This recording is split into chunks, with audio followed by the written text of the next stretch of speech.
Dear students, good morning. So yesterday we had started chapter 2 and we were revising this chapter. I hope you all have revised this chapter, the questions which were done yesterday. Today we will revise the remaining portion of this chapter and we will revise this chapter by questions. Okay, so question number 5 we had revised this chapter, and from question number 6 we are to start revising this chapter. Question 6 states that explain the features of the Female Infanticide Prevention Act of 1870. So the features of Female Infanticide Act of 1870, they are given on page number 2.29 of our book. There are 7 features of this point of this act, or we can say that these are the provisions of this act. First is power to take measures under act in a particular district.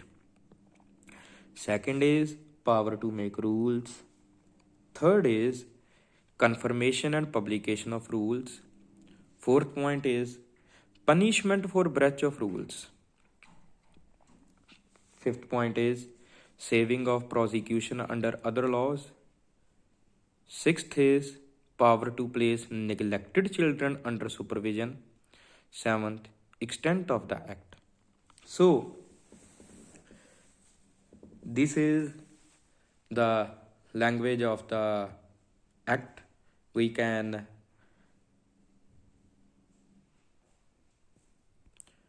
not write in our language, so we are to use this language, and but I will tell you these points in simple language. So suppose Female Infanticide Act is very popular in one district, as we know that it was very popular in Rajasthan and Western India. So the government passed this act and it could take measure in that particular district where it was very common. So under this act, the government could make rules for the prevention of this female infanticide, and these features, the provisions of the laws, they were not to be left in books only or in the offices only. These were to be published also, means the people were to be made aware of the consequences that they would face if they would commit female infanticide.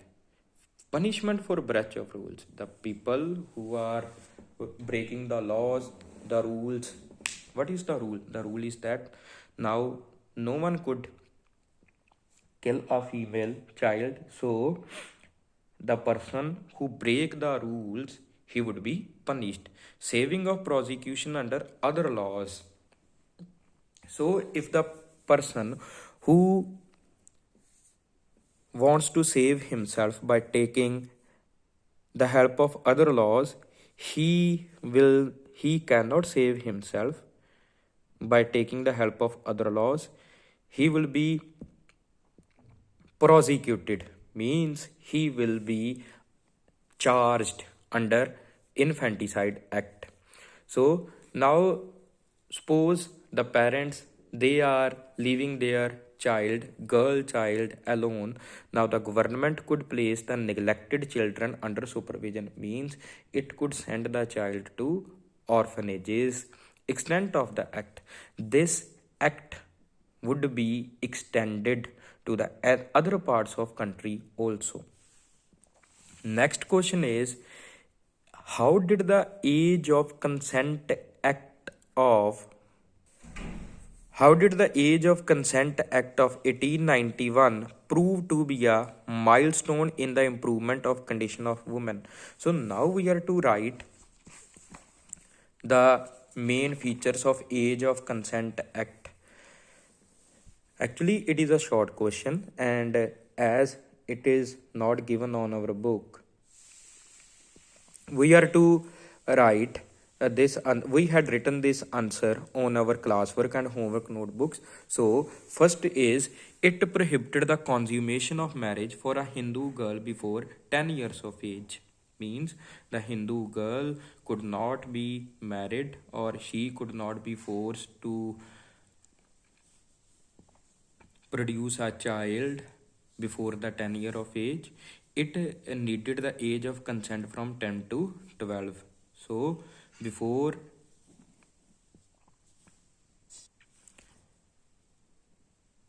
this act, the age of consent was 10 year. Now it increased the age of consent from 10 to 12 years. Okay, so this is about the acts. Now we will revise short question. It is question number 8. Expand SNDP. We are to write the full form of SNDP. Full form of SNDP is Shri Narayana Dharma Paripalana Yogam. Next is, what were Malbari notes? Malbari notes. The answer to this question is given on page 2.30. In 1884, Malbari wrote two pamphlets on infant marriage and rigors of widowhood. These became known as Malbari notes. So, Bahramji Marwanji Malbari, he was a Parsi poet. In 1884, he wrote two pamphlets on infant marriage. Means we had revised yesterday also that the girls were married at the age of 6 to 7 years. God forbid, if the girl was married at the age of 6 years and her husband died, she would become a widow for her whole life, even though she is not knowing even the meaning of marriage and widowhood. So, in 1884, the Parsi poet Bahramji Malbari wrote two pamphlets on infant marriage and the problems that are faced by a woman due to her widowhood.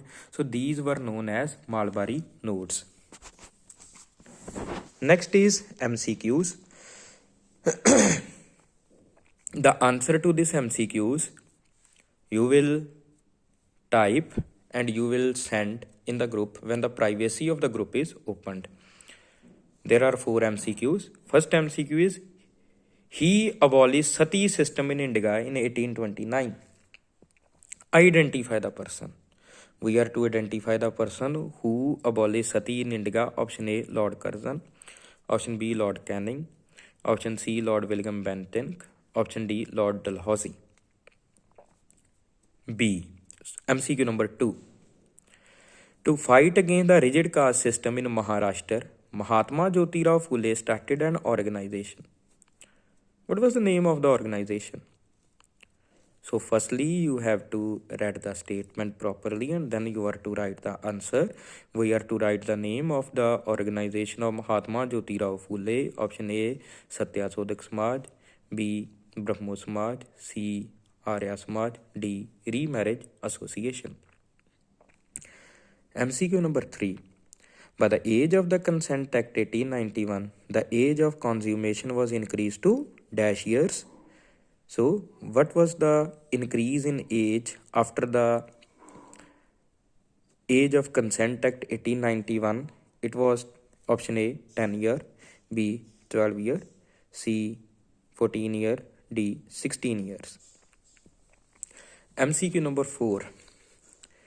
Which one of the following was not the feature of the Widow Remarriage Act of 1856? So, in this MCQ, 3 features of Widow Remarriage Act are given, but we are to find the 4th option which is wrong and which is not the feature of the Widow Remarriage Act. Option A, it legalized widow remarriage in India. B, the widows became a legal heir to the property of her deceased husband. Deceased means the person who has died. C, when the woman entered into second marriage after the death of her first husband, she could carry the property along with her. Option D, even at the death of her second husband, the widow became a heir to his property. So these are the 4 options of this MCQ. You are to answer all these MCQs. So dear students, in chapter number 2, we have revised about the contributions of Mahatma Jyotirao Phule, Narayan Guru, Veerasalingam Kandukuri. We have also revised about the condition of women in the beginning of the 19th century. We have also revised about the features of the various acts passed by the government to improve the condition of women in India. For example, the Age of Consent Act, Regulation number 8 of 1829, Widow Remarriage Act of 1856, Infanticide Act of 1870. So please learn all these questions and learn this chapter well. Now we shall start revising chapter number 3. Chapter number 3 is a very short chapter. It is protest movement against colonial rule. Okay, so in this chapter we will revise about Indigo Uprising 1859, Deccan Riots of 1875 and Munda Uprising 1899 to 1900. Okay, this is the syllabus of our chapter. So first question is, examine the role of Birsa Munda with reference to his contribution in the Munda Uprising. The answer to this question is given on page 3.38. Birsa Munda. He came forward to lead the movement against oppression and exploitation. He declared that the land belonged to all the Mundas and they should fight to liberate those lands from the British. So Birsa Munda, he was the leader of the Munda Uprising. He was hailed as the leader of the Birsas. He gave Mundas. He gave a trump call to all the Mundas to destroy all those persons or authority who oppressed the Mundas. So he started a revolt against the Jamindars, police, moneylenders, and even Christians also. So he was the leader of the Munda Uprising. He led the Munda movement and he was jailed in 1899 and he died in jail. But the result of his movement was that the government reintroduced their traditional Khundkati system where the land collectively belonged to all the Mundas. So it is about the contribution of Birsa Munda. The answer is on page 3.38. Next question is, the Indigo Uprising began in Bengal and Bihar in the second half of the 19th century. In this context, explain the causes for the rise of the Indigo Uprising. So we are to write the causes of the Indigo Uprising. So the Indigo Uprising, it took place in Bengal. What were the main causes of the Indigo Uprising? First is the indigo planters. They were ruthless men without honesty. The planters who were planting indigo, they were all Europeans and they were without honesty. They were not honest person. Secondly, they forcibly measured 2.5 bigha land as 1 bigha. So they forcibly measured 2.5 bigha land as 1 bigha. So it was a very disastrous and very sad for the indigo planters. If the peasants refused to cultivate indigo, they were physically tortured. So when you are forcibly measuring the land of a person or a farmer in less quantity than, and you are not paying him properly, so the person will not refuse, the person will not cultivate the crop that you want. So therefore, when the peasants they refused to cultivate indigo, they were physically tortured. They were sent to kutis. What is kuti? Kuti means indigo factories. Fourth point is the local officials of the company did not protect the peasant from this zulm. So the local officers of the British East India Company, they were Europeans and they were helping their European brothers and sisters. So they did not protect the Indian people from this zulm or these atrocities inflicted on the people by the European planters. So this is about the causes of indigo uprising. Third question is evaluate the effectiveness of the indigo uprising. What is the meaning of effectiveness? Effectiveness means impact. We are to write the impact of the indigo uprising. So, impact. Governor Grant of Bengal issued a proclamation that no peasant could be forced to sow indigo against his will. So, as it happened in Bengal, and at that time indigo was a colony of the Britishers, and the Britishers they had appointed various governors, and Bengal, Madras, and Bombay. So Bengal, Calcutta, Bengal, Madras, and Bombay were the governor provinces. The and chief ministers were not there as like today, and courts were also not there. So the Governor Grant of Bengal he issued an order that no peasant could be forced to sow indigo against his will. Means whether to sow indigo or whether to plant indigo, it is the will of the farmer to sow it or not to sow it. He could also refuse to sow the indigo. The government appointed indigo. Second point is the government appointed indigo commission to record the complaints of the affected families. So the government also appointed an indigo commission. This indigo commission was appointed to record the complaints of the families that were affected by the atrocities of indigo planters. So this is the impact of indigo plantation, indigo revolt. So today, dear students, we have revised 2 questions from this chapter. We have revised about the causes and impact of indigo revolt or indigo uprising. So